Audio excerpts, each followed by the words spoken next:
Bonjour à tous, on se retrouve aujourd'hui pour une nouvelle chronique vidéo. Ce soir, je vous parle de Recherche Scoop désespérément de Karine Adler. Si tu regardes bien en haut, ici, tu vas voir un featuring de Lois Mess. Pourquoi? On y reviendra plus tard. Donc c'est le dernier titre de Karine Adler qui sort chez Kiro Édition. Qu'est-ce que ça raconte? Recherche Scoop désespérément, c'est l'histoire d'Andy. Andy, elle a pas la trentaine, elle a la vingtaine, fin de vingtaine. Elle est journaliste dans Feuille de Chou, un petit journal qui paye pas de mine. Elle fait sa petite vie tranquille. Elle travaille avec Vince, qui est aussi, donc c'est son collègue, meilleur ami et voisin. Ils passent leur soirée ensemble à jouer à la console. C'est une histoire assez sympa. Ils s'entendent super bien, ils rigolent et tout, c'est chouette.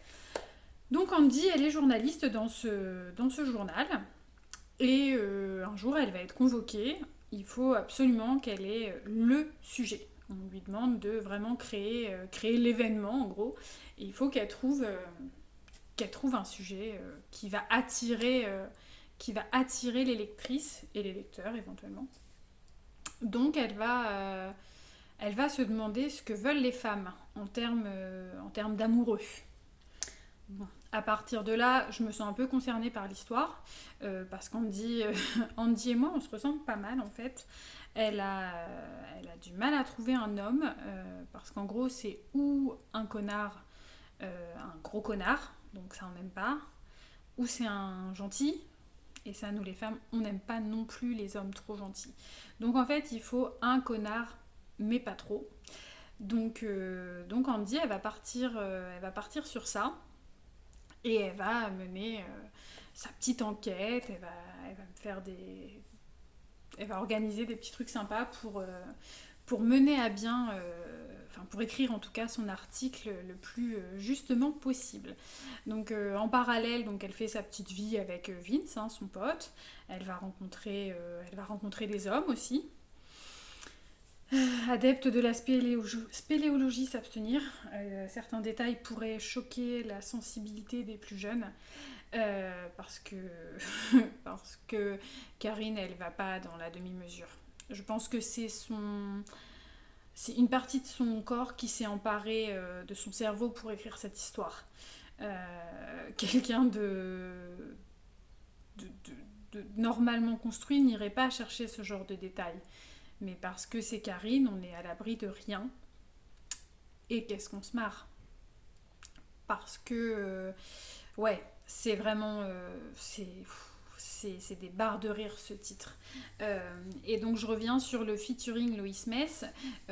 Si vous n'avez pas encore lu À 7 coups de rein, qui était la romance entre guillemets de Noël que Loïs nous a livré en fin d'année dernière, avec l'histoire de Jazz et Manu, hein, on n'oublie pas Manu, surtout pas.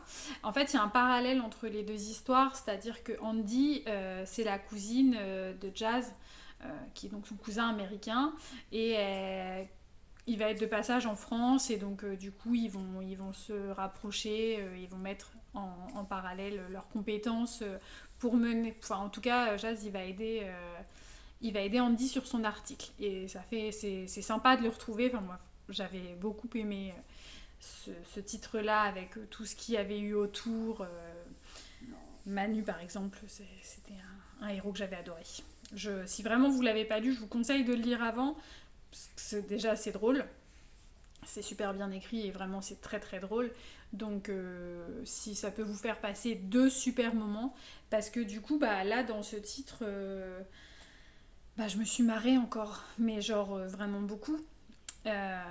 Andy, elle est complètement barrée, je crois. C'est-à-dire que dans sa manière d'être, elle a des idées complètement perchées. Elle est.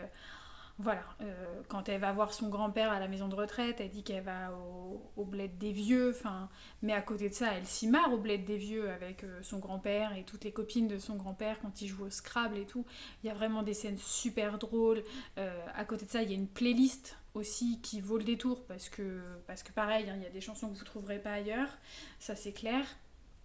Mais voilà, on a une vraie histoire une comédie, quoi, pure et dure, comme on aime en lire, comme on a besoin d'en lire aussi.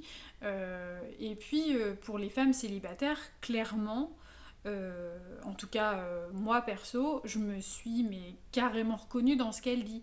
C'est-à-dire qu'effectivement, moi, un mec gentil qui dit oui à tout ce que je dis, ça m'agace.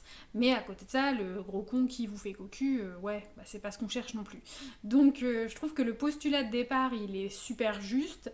C'est amené avec de l'humour, mais fois 15 000 parce que vraiment, ouais, Karine, elle a tout lâché sur ce coup-là. Enfin, ouais, il y a des trucs, c'est juste énorme. Enfin, moi, j'ai commencé à lire, j'étais chez le coiffeur, ça va qu'on est masqué, donc du coup on nous voit pas forcément, mais je gloussais quand même entre deux. Je l'ai continué à la plage, j'étais mort de rire. Mes filles me disent qu'est-ce qu'il y a, bah ouais, j'étais mort de rire parce que vraiment c'est drôle quoi. C'est drôle, ça fait du bien et surtout en ce moment où les temps sont pas toujours très drôles, donc vraiment. Faut pas hésiter à lire. Moi, je suis assez fan de toute façon de la plume, pardon, de Karine, que ce soit en solo ou en duo. Je l'aime beaucoup. Et là, vraiment, ouais, c'est un style vraiment différent de ce qu'elle peut écrire, même si, voilà, on retrouve le côté un peu barré qu'elle a quelquefois. Mais là, c'est vraiment... on sent qu'elle voilà, elle s'est fait plaisir, elle a eu envie de se lâcher et ça fait du bien, vraiment. Mais à côté de ça, voilà, l'histoire, elle est aussi vraiment sympa. Moi, j'ai bien aimé. Euh, c'est quelque chose dont on parle pas forcément non plus, voilà, dans les romances. Ça tombe amoureux, ça s'aime, ça se quitte, ça vit des drames, et ça se re-aime, et tant mieux, hein, et c'est bien aussi. Mais voilà, là, le enfin, avoir l'avis des femmes sur l'homme idéal, je trouve que c'était vraiment sympa à faire et elle le fait bien. Donc c'est cool. Moi, une histoire que j'ai lue assez vite parce que justement, j'étais prise dedans et je voulais savoir comment ça finirait. Parce que, on dit, elle va quand même faire des rencontres masculines diverses et variées. Donc, avec un amateur de spéléo, comme je vous le disais tout à l'heure. Il y a aussi un infirmier du bled des vieux qui va lui faire du gringue. Et puis il y a aussi le petit livreur de pizza qui paye pas de mine, mais qui visiblement se faufile doucement. Alors on sait jamais trop comment il s'appelle finalement, parce qu'il va avoir plusieurs prénoms au fil de l'eau. Mais vraiment, non, c'est chouette, c'est une lecture qui fait du bien au moral, qui fait du bien tout court en fait, donc faut pas hésiter. Et puis comme je vous l'ai dit, si vous n'aviez pas déjà lu À 7 coups de rein, je vous invite à le lire un peu avant, parce que comme ça au moins vous connaissez Jazz et Manu et Lohan et Will. Comme ça vous n'êtes pas trop déboussolés quand ils apparaissent dans le bouquin de Karine. Donc voilà, moi c'est une lecture que je vous recommande vraiment vraiment. Si ça vous dit de nous donner votre avis aussi après, n'hésitez pas. Je sais Karine, elle aime bien les retours sur ses lectures, et puis moi j'aime bien. Si vous avez aimé un livre que moi aussi j'ai bien aimé, j'aime bien en discuter avec vous. Donc n'hésitez pas. Donc on se retrouve bientôt pour une prochaine chronique vidéo. Salut salut!